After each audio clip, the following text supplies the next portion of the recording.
Bismillahirrahmanirrahim. Alhamdulillah wassalatu wassalamu ala Rasulillah wa ala alihi wa ashabihi wa man tabi'a huda. Wala haula wala quwata illa billahil aliyyil azim. Amma ba'd. Ikhwani fi din, a'azzakumullah. Rasul sallallahu alaihi wa ala alihi wasallam pernah bertanya kepada Abu Dzar Al-Ghifari, ya. Dalam Sahih Bukhari disebutkan, ya Abu Dzar, mal ghina. Wahai Abu Dzar, apa itu yang namanya ghina? Kekayaan. Abu Dzar menjawab, kekayaan itu ya punya ini, punya itu. Ya berbagai macam lah disebutkan oleh Abu Dzar Al-Ghifari. Kata Rasulullah, la, tidak, bukan itu. Innamal ghina ghinan nafas. Yang namanya kaya itu adalah kaya jiwa. Di sini Rasul Sallallahu Alaihi Wasallam mengajarkan kepada sahabatnya tentang hakikat kekayaan yang sebenarnya. Kekayaan yang membuat seseorang hidup bahagia. Kekayaan yang membuat seseorang hidup nyaman. Kekayaan yang membuat seseorang bisa melangkahkan kakinya dengan ringan, bahagia, nyaman. Itu adalah kekayaan jiwa. Nah, apa yang dimaksud dengan kaya jiwa yang membuat seseorang itu bahagia? Kita harus bisa mencarinya kalau begitu. Jiwa yang kaya adalah jiwa yang tidak butuh apapun. Dia nggak butuh apapun kecuali kepada Allah Subhanahu wa Ta'ala. Dia tidak menyandarkan urusan kepada siapapun kecuali kepada Allah Subhanahu wa Ta'ala. Itu jiwa yang luar biasa kaya. Dan hakikat kekayaan itu ya tidak butuh. Dan dia senantiasa menisbatkan semua yang ada padanya dari berbagai macam titipan-titipan Allah itu kepada Allah Subhanahu wa Ta'ala. Harta yang dia miliki, hasil usahanya dia yakin ini adalah titipan Allah. Suatu saat akan diambil oleh Allah Subhanahu wa Ta'ala. Ya. Jabatan yang dia miliki, dia yakin ini adalah titipan Allah yang dia harus pergunakan sesuai dengan amanah yang diembankan kepadanya. Orang-orang yang kaya jiwanya, dia tidak akan pernah takut untuk mengatakan yang benar adalah benar, yang salah adalah salah, karena dia hanya bergantung kepada Allah Subhanahu wa Ta'ala, nggak bergantung kepada orang. Dia tidak takut kepada orang lain. Dia hanya takut kepada Allah Subhanahu wa Ta'ala. Orang yang jiwanya kaya. Makanya orang-orang seperti ini hidupnya tenang, hidupnya nyaman. Subhanallah. Siapa yang memberikan ketenangan dan kenyamanan? Allah Subhanahu wa Ta'ala. Ya. Dialah Allah yang membuat engkau tertawa. Allah yang membuat kita tersenyum. Allah. Dan Allah Subhanahu wa Ta'ala akan memberikan kebahagiaan kepada orang tersebut ketika dia menjalankan satu syarat saja. Jiwa yang terlepas dari semua belenggu-belenggu dunia. Dia lepaskan semua, dia ikat jiwanya hanya dengan Allah Subhanahu wa Ta'ala. Subhanallah, hatinya akan tenang. Maka yang perlu kita cari ya adalah kebahagiaan yang sebenarnya, kebahagiaan yang hakiki, yaitu kebahagiaan batin. Ini sulit sekali diberikan kecuali oleh orang-orang yang dicintai oleh Allah Subhanahu wa Ta'ala. Kita bisa membeli rumah mewah, kita bisa membeli kasur yang begitu empuk, tapi belum tentu kita bisa membeli tidur yang nyaman. Banyak orang yang kasurnya luar biasa, mereknya merek internasional, tapi ternyata dia nggak bisa tidur. Dan tidak sedikit orang yang nggak punya kasur sama sekali, tergeletak tidur di jalanan dalam keadaan tenang. Siapa yang bisa memberikan itu kalau bukan Allah Subhanahu wa Ta'ala? Yang kita cari adalah ketenangan dan kenyamanan. Dan itu tidak identik dengan materi. Tidak identik dengan capaian status sosial. Allah sudah ngasih rumus lewat Rasul sallallahu alaihi wasallam, innamal ghina ghina nafas. Kaya itu adalah kaya jiwa. Makanya di antara nikmat yang Allah Subhanahu wa taala berikan kepada Rasul sallallahu alaihi wasallam adalah alam nashrah laka sadrak. Bukankah kami sudah memberikan kelapangan kepada dadamu, wahai Nabi Muhammad? Ini adalah nikmat yang luar biasa. Kelapangan jiwa, sakinah, ketenangan, kenyamanan. Itu yang dicari sebenarnya oleh kita. Dan itu yang harus kita cari. Cari ini. Dan subhanallah, di antara hal yang memberikan ketenangan jiwa, kekayaan jiwa, hal yang paling utama adalah ilmu. Dan ilmu itu adalah Al-Quran dan As-Sunnah. Ketika seseorang membaca Al-Quran, mempelajarinya, mentadabburinya, maka Allah Subhanahu wa ta'ala akan memberikan ganjaran berupa kekayaan jiwa. Kata Rasul sallallahu alaihi wasallam, majtama'a qaumun fi baitin min buyutillah yatluna kitaballah wa yatadarasunahu fima bainahum illa nazalat alaihimus sakinah. Tidaklah ada satu kaum dia berkumpul di rumah Allah, membacakan Al-Quran, mempelajari Al-Quran, mendalami Al-Quran, melainkan pasti ketenangan akan turun kepadanya. Apa yang dicari kalau bukan ketenangan jiwa? Hakikat aktivitas kita adalah mencari ketenangan jiwa.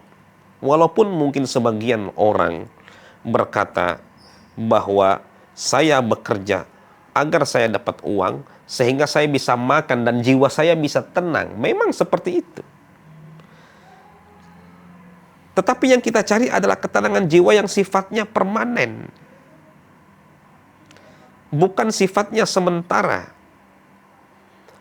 Ketenangan jiwa, kekayaan jiwa, kebahagiaan yang sifatnya tidak hanya mengantarkan ketenangan hidup di dunia, tetapi juga melekatkan hubungan kita dengan Allah Subhanahu wa ta'ala. Ini yang kita cari. Ini yang harus kita usahakan. Banyak orang khawatir terkait dengan materinya, terkait dengan dunianya. Tapi berapa banyak orang yang tidak khawatir terkait dengan jiwanya.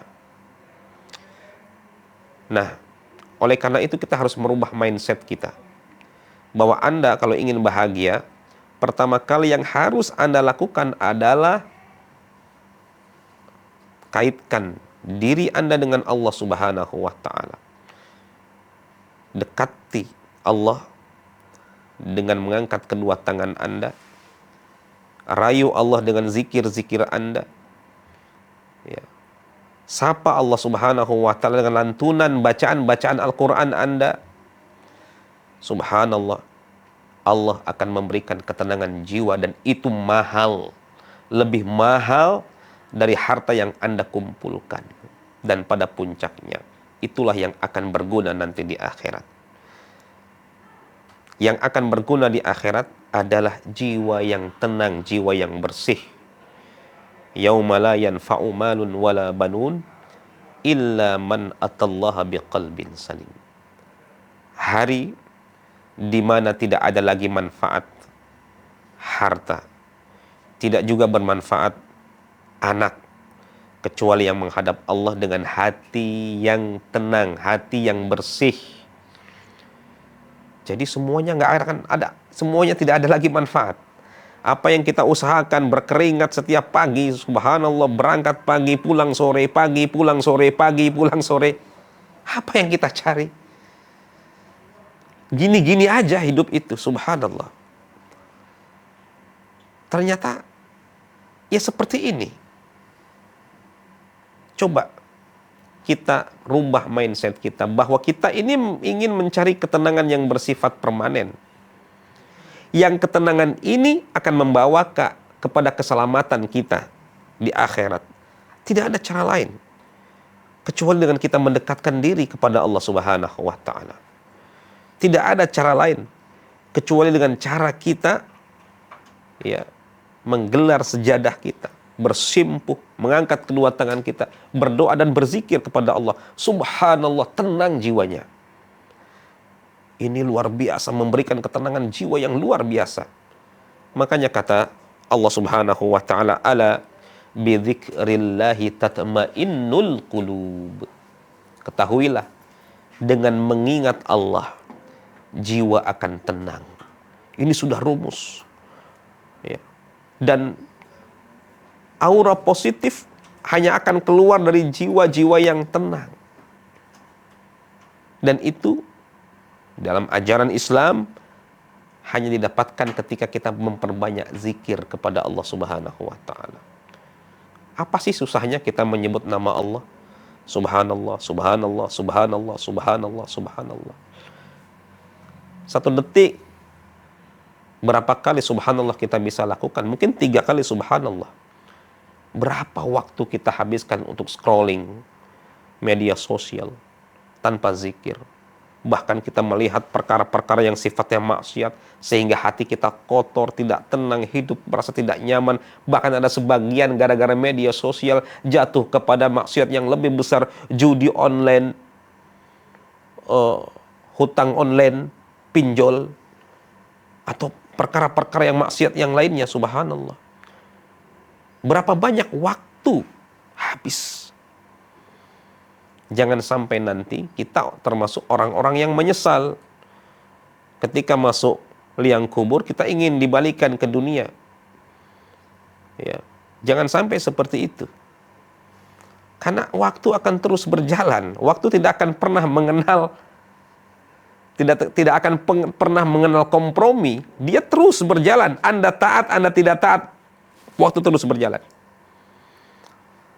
Anda berbuat baik, Anda berbuat buruk, waktu terus berjalan. Pilihan ada pada kita. Anda mau benar, Anda mau salah, ya waktu terus berjalan. Pilihannya ada pada kita sendiri. Mau pilih yang mana? Anda berbuat sebaik mungkin, Anda santai leha-leha, terus berjalan. Jangan sampai kita ya dihabiskan hidup kita untuk hal-hal yang justru membuat hidup kita semakin ruwet. Nah, orang-orang yang tenang jiwanya ya, atau orang-orang yang senantiasa berzikir kepada Allah Subhanahu wa taala, senantiasa taat kepada Allah Subhanahu wa taala, dia benar-benar akan bisa memanfaatkan waktunya dengan baik. Ya, maka wallahu a'lamu bishawab. Jika kita ingin menggapai ya kebahagiaan dunia dan akhirat, maka lihatlah Rasul sallallahu alaihi wasallam. Beliau tidak menggapainya dengan harta. Ya, ketika Umar bin Khattab datang kepada Rasul sallallahu alaihi wasallam, ya, membuka pintu rumah beliau, tiba-tiba Umar menangis. Ternyata Umar menangis karena melihat Rasul sallallahu alaihi wasallam di dalam rumahnya nggak ada apa-apa. Dan beliau dalam keadaan berbaring, kasurnya itu berupa pelepah kurma yang menjadikan bekas di punggungnya. Umar pun menangis.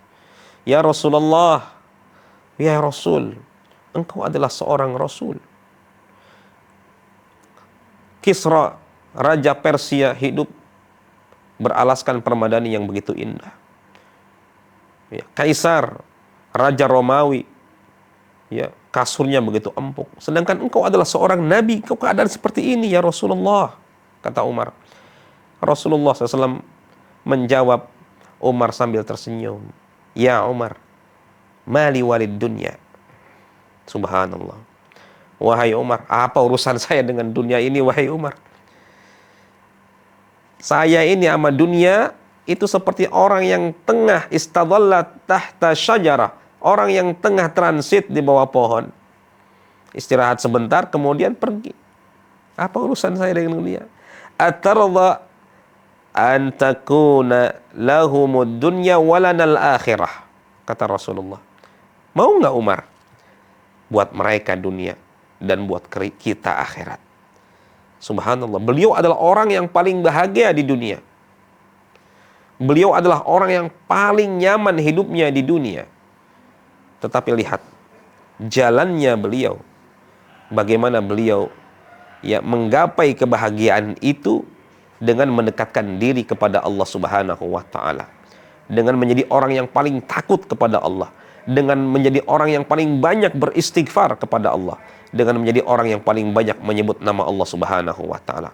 Maka raihlah kebahagiaan sebagaimana Rasulullah sallallahu alaihi wasallam mendapatkan kebahagiaan dengan cara beliau. Maka insya Allah pasti kita akan bersama beliau biidznillah subhanahu wa ta'ala. Demikian yang saya sampaikan. Sallallahu ala nabiyyina Muhammad wa ala alihi wa sahbihi wasallam. Walhamdulillahil alamin. Wassalamualaikum warahmatullahi wabarakatuh.